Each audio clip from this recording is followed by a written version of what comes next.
ભાજપ નેતા ઝડફિયાની ટકોરને દિનેશ બાંભણિયાએ સમર્થન આપ્યું છે।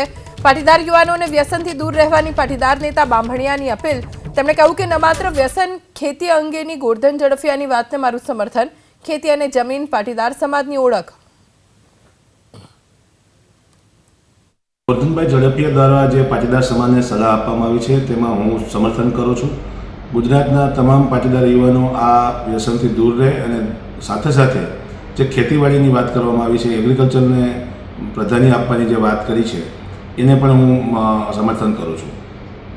જમીન અને ખેતી અમારી ઓળખ છે અને પાટીદાર સમાજના લોકો ખેતીવાડીથી કોઈપણ પ્રકારના મોજશોખ કરવાના બદલે એનું જતન કરે એવા પ્રયાસો પણ થાય એવી મારી ગોરધનભાઈની વાતને સમર્થન છે।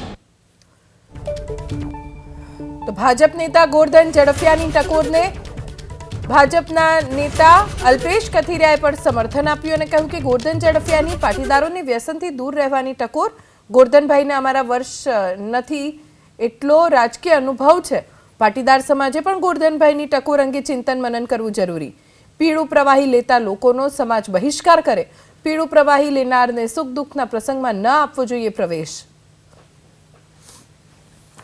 દરેક લોકો દરેક મુદ્દા પર બોલે એ જરૂરી નથી। ગોરધનભાઈને જે લાગ્યું હોય, એમનો 35-40 વર્ષથી પણ વધારેનો રાજકીય અનુભવ છે, જાહેર જીવનના વ્યક્તિ છે, એની પાસે ઘણી બધી બાબતો આવતી હોય।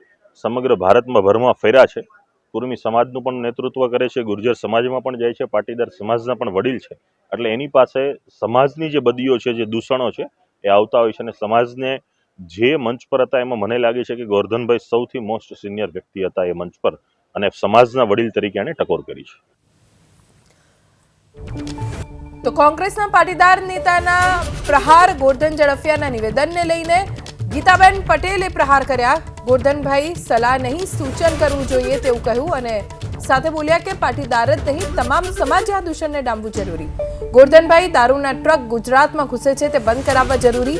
નેતાઓને હમણાં સલાહ આપવાના શોખ જાગ્યા હોવાનો ગીતાબેને લગાવ્યો આરોપ। સલાહ આપ્યા કરતા આ સૂચન એમને સરકારમાં કરવું જોઈએ કે દારૂની ટ્રકો ભરીને ગુજરાતમાં કેવી રીતે ઠલવાય છે અને કેવી રીતે પાટીદાર સમાજ એક નહીં દરેક સમાજના યુવાનો આ દૂષણથી એના પરિવારો પીડાઈ રહ્યા છે। તો ગોરધનભાઈએ સલાહ આપવાની બદલીમાં સરકારમાં આ સૂચન કરવાનું હતું કે ખરા અર્થમાં ગુજરાતમાં જ્યારે દારૂબંધી છે ત્યારે આ દારૂ કેવી રીતે આવે છે અને આના માટે ખરેખર ગુજરાત સરકારે પગલાં લેવા જોઈએ। તો પાટીદારોએ દારૂના દૂષણથી દૂર રહેવું જોઈએ। પહેલા મહિલા પીએસઆઈ આ નિવેદન કર્યું, બાદમાં ભાજપના નેતા ગોરધનભાઈ ઝડફિયાએ આ નિવેદન કર્યું છે, જેની ઉપર પાટીદાર સમાજના પછી એ કોઈ પણ રાજકીય પક્ષ સાથે કેમ ના જોડાયા હોય એ તમામ અગ્રણીઓ અને આગેવાનોની પ્રતિક્રિયા આવી રહી છે। ભારતીય જનતા પાર્ટી સમર્થિત જે આગેવાનો છે તેઓ ગોરધન ઝડફિયાના આ નિવેદન સાથે સમર્થન જાહેર કરી રહ્યા છે। તો કોંગ્રેસના જે પાટીદાર સમર્થિત આગેવાનો છે તેઓ આ નિવેદનને લઈને સરકાર ઉપર અને ગોરધનભાઈ ઉપર પ્રહાર કરી રહ્યા છે, જેમ કે ગીતાબેન પટેલ, જેમણે કહ્યું કે માત્ર પાટીદાર નહીં તમામ સમાજે દારૂના દૂષણથી દૂર રહેવું જોઈએ અને ગોરધનભાઈ દારૂના ટ્રક ગુજરાતમાં ઘૂસે છે તો સરકારને આ મામલે જાણ કરો તેવી વાત પણ ગીતાબેને કરી।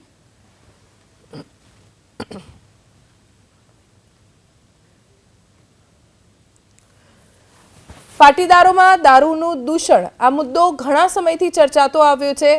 મહિલા પીએસઆઈ બાદ ગોરધનભાઈ ઝડફિયાએ પણ આ વાત કરી।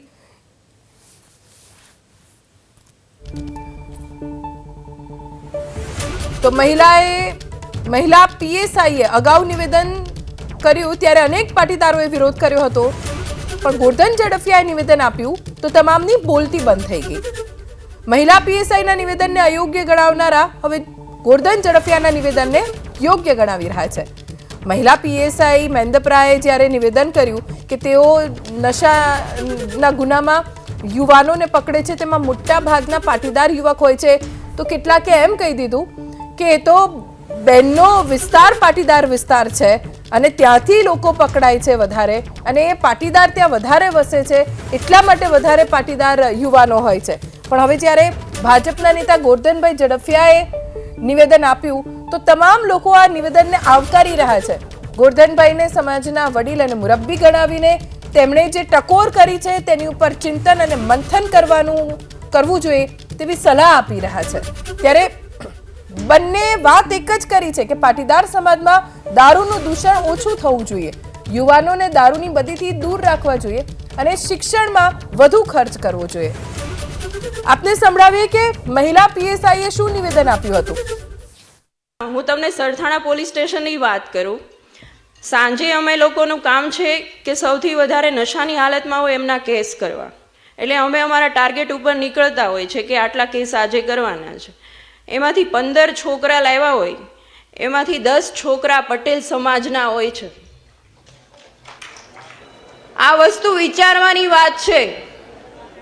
મને જોઈને બહુ દુઃખ થાય છે કે અને પછી તમે હાથ જોડો છો આવીને કે સાહેબ તમે તો પટેલ છો, તમે તો સમજો. મને કોઈક આવું કહે ને એટલે મને વધારે ગુસ્સો આવે છે અને હું એમ કહું છું એને કોઈ પણની ભલામણ આવે, કોઈ પણની ભલામણ આવે, પણ મારા પટેલ સમાજને તમારે છોડવાનો નથી. એક રાતી અંદર લોકઅપમાં રહેશે ને તો એને ખ્યાલ આવશે કે આ વસ્તુ ન કરાય. અને જે સાયબર ફ્રોડના કેસ આવે છે એમાં 50% પટેલ સમાજ હોય છે. શું કામ અવળા રસ્તે ચડો છો? પટેલ સમાજે આટલી નામના મેળવી છે, આટલું આગળ વધ્યા છે, તો શું કામ આવી રીતે પતન તરફ જવાનું? આજુબાજુના વ્યક્તિ પણ અમને એમ કહેતા હોય છે કે સાહેબ તમારો સમાજ છે, તમારો સમાજ છે. કેટલી શરમ આવે.